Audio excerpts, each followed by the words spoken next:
morning, and very happy to be here and to talk about the collagen.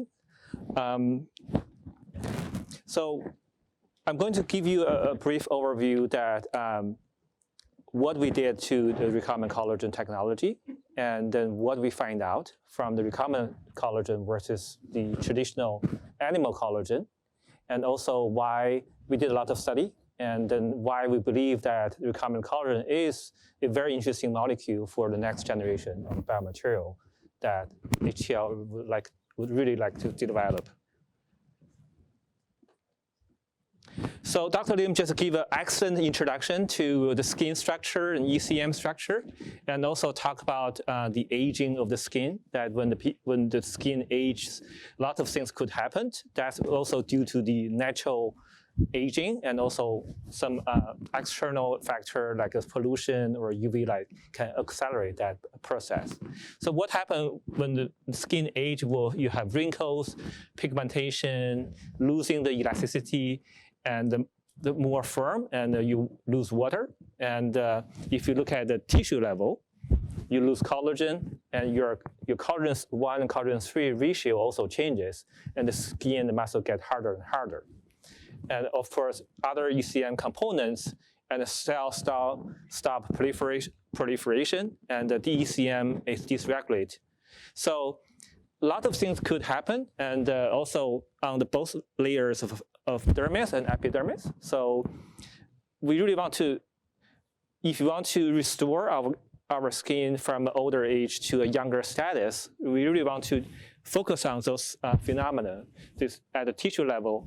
And also, I'm a molecular biology by training, so I also want to look even deep down to the molecular level that really understand what are the changes at the molecular level and what we can do with those changes, and then what our recombinant collagen can bring to this molecule and pathways to really regulate the skin quality from really at the fundamental level.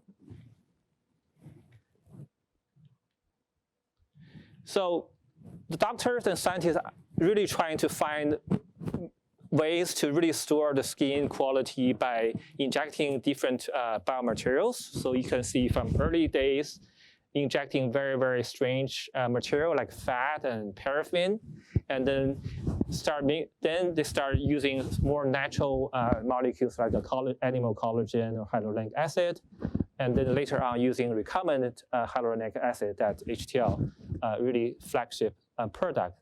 Then later on using PLLA and the cellulose, and more recent using the polynucleotides. So people are trying to think about it. What is the next biomaterial or biopolymers will be the ideal for mimicking the ECM structure, or to be best one of the ECM components, and also really regulate the ECM function in a natural way to really boost the ECM structure, really restore the damages that Dr. Lim just talked about. So those two things that are really in our mind, that it will be best to be a component of ECM and also regenerative that regulate ECM structure and skin quality. So people have been using animal collagen several decades ago, and then stop using it, because there are some concerns, safety concerns, and also practical concerns that animal collagen probably is not the best one to use for the current fitting. So I categorize the three reasons from animal collagen versus if you have a better version of collagen, such as recombinant, what the difference will be. So animal collagen is not 100% identical to human collagen. So even though they're close, but they're not 100%. So if you're injecting a foreign sequences to your body, you may have immune response. And also, you also could have a potential viral transmission, like the mad cow disease, that could transfer from animal collagen to human. And also, during the collagen extraction process, there are a lot of harsh chemicals being used, and then it's really get very clean prep of animal collagen. And the second reason is availability. Yes, animal collagen is widely available, large quantity, lower price, but that's only collagen 1. Because the collagen 1 is the most abundant collagen, it's easy to get, and there are 28 different kinds of collagens. And it's really hard to source other collagen other than collagen 1. So if you ask for kilograms of collagen 2 or collagen 3, it will be very, very hard and very expensive. And the recombinant collagen doesn't have that concern because we can design any kind of collagen and put that DNA into your expression host and make that DNA. So that is not an issue. And the flexibility of formulation. So animal collagen, if you ever work with animal collagen, you know that it's extracted and maintained at a very low pH. And if you bring up to a neutral pH, like our human body is, will become a gel. So make it very, very hard to formulate with other biopolymers. It also may degrade and denature during the sterilization process, which is often be used in our production system. And when you try to combine animal collagen with other biopolymers as a mixture or combo, that you may need extra steps to really modify your collagen or cross-linking a lot of chemical steps to really mixing those into a homogeneous mixture. So that's the concerns of the animal collagen, why we stop using animal collagen. Then you can imagine that recombinant collagen can potentially solve these concerns, because when we design our collagen, we can design it as 100% identical to human collagen, no problem. And we can use a fermentation biotechnology to really make it clean. And we can use a host that doesn't have any virus transmission potential. So that's why we are designing our recombinant collagen. And we look at the collagen structure, and when we zoom in to this triple helical structure and taking the alpha chain, we look at the human collagen type 3, and we design the first half of the human collagen 3 alpha chain, and that's our first recombinant collagen product that by HTL. And because we didn't do any changes of the sequence, so it's still 100% identical to human collagen 3. So we don't have any issue about the sequence, the foreign sequence. And it was produced by Pichia yeast. So yeast doesn't have any endotoxin issue. So we don't have any toxin problems. And it was also by secreted into the fermentation medium that we avoid a lot of host proteins that are co-expressed and co-purified with collagen. So then that really solved the safety issue and also the availability issue, that we also have this platform. We can create any kind of recombinant collagen we want. Then we want to evaluate, okay, how does collagen behave regarding to the formulation issue. It's very interesting. The first thing we saw is, compared to animal collagen, when we try to formulate this recombinant collagen with other biopolymers such as HA, you can see very, very clearly when we drop animal collagen into HA solution at neutral pH, it doesn't mix. So these two just phase separate and the collagen just precipitates. They don't mix as a homogeneous mixture.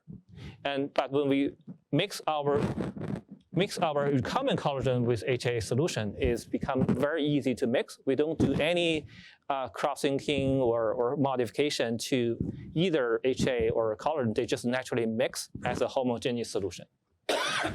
And we also evaluated the mixture over time to see over time on the bench, on your shelf, are they still mixing together or they can phase separate over time? So you can see this, when we mix the labeled, our proteins labeled green fluorescent, mixing with HA, and we've been monitoring for more than 2 years. You can see our collagen and HA are still mixed as a very homogeneous mixture this is at room temperature for more than 2 years. So they don't phase separate.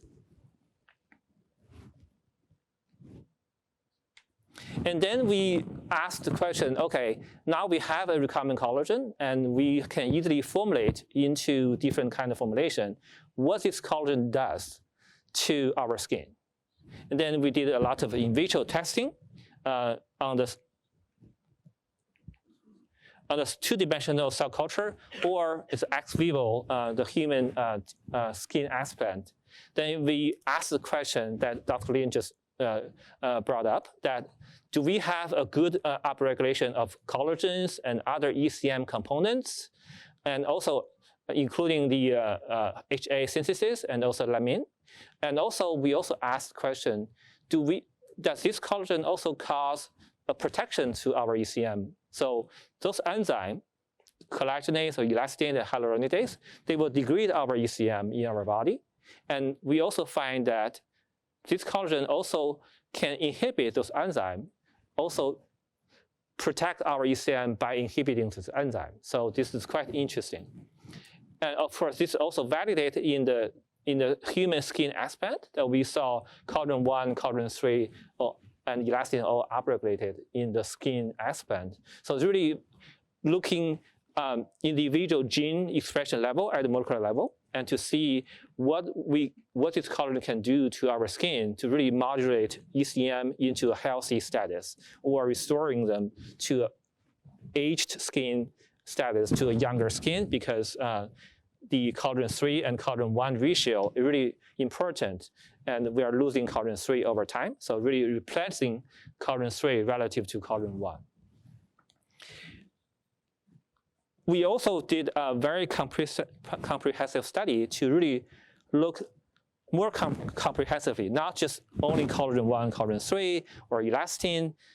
We want to look at the whole human genome. So we want to look at all more than 20,000 genome by a comprehensive RNA sequencing analysis to really look at what are the potentials of this collagen to our human fibroblast cells. And there are two different conditions. So we did fibroblasts, really mimicking the dermis, and the keratinocytes mimicking the epidermis. So we also did under two different conditions. So no UV and UV to mimic the actinic factors. And just very simple that RNA sequencing is a very high throughput assay to really look at every single human gene one by one, quantify them.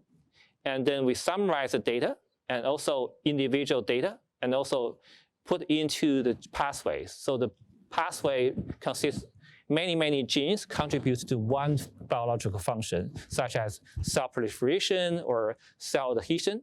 So really look at the overall function of our collagen contribute to the human cells.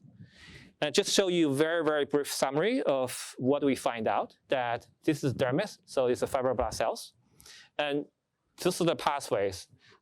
Each pathway contains 100 or several hundred genes. You can see the ECM organization, cell growth, collagen development, adhesion between ECM and cells, slow down collagen degradation, slow down ECM. It's really check all the boxes that according to the pathways and regulation that Dr. Lim just talked about, that really restored skin into a better quality. And just different, the darkness of the color represent the activity of that pathway. So the darker the color is, so the more active that this protein contribute to that pathway. And I just want to show you the last piece of data that it could be very interesting for formulating this collagen into any kind of formulation, because this is very important, as I mentioned before, that the sterilization, every time we want to formulate a dermal filler or any kind of product, we also always sterilize with steam, which is a higher temperature and a high pressure. And most of the protein actually cannot survive this condition. And we treat our sample with the high temperature and to mimic the sterilization process in the real situation. And we ask the question, does the protein denature and aggregate? The answer is no. So you can see the molecular weight doesn't change much, and the PDI, the index of the protein, also changed from 1.07 to 1.06, which means that the protein stayed intact. It didn't degrade after this very high temperature and steam. So just to summarize, so we developed our first recombinant collagen, which is part of the human collagen 3. And it's 100% identical to human collagen 3. So it's very easy to formulate with other biopolymers without any cross-linking or harsh modification. And we also asked the question, how does this protein contribute to our skin quality regarding at the individual gene level and also individual biological function level, that we see a lot of interesting activity from this protein, not only a collagen protein, it also regulated many other ECM components. We believe that this could be a very interesting molecule for next generation of development of regenerative medicine to be included in many different formulations. Thank you.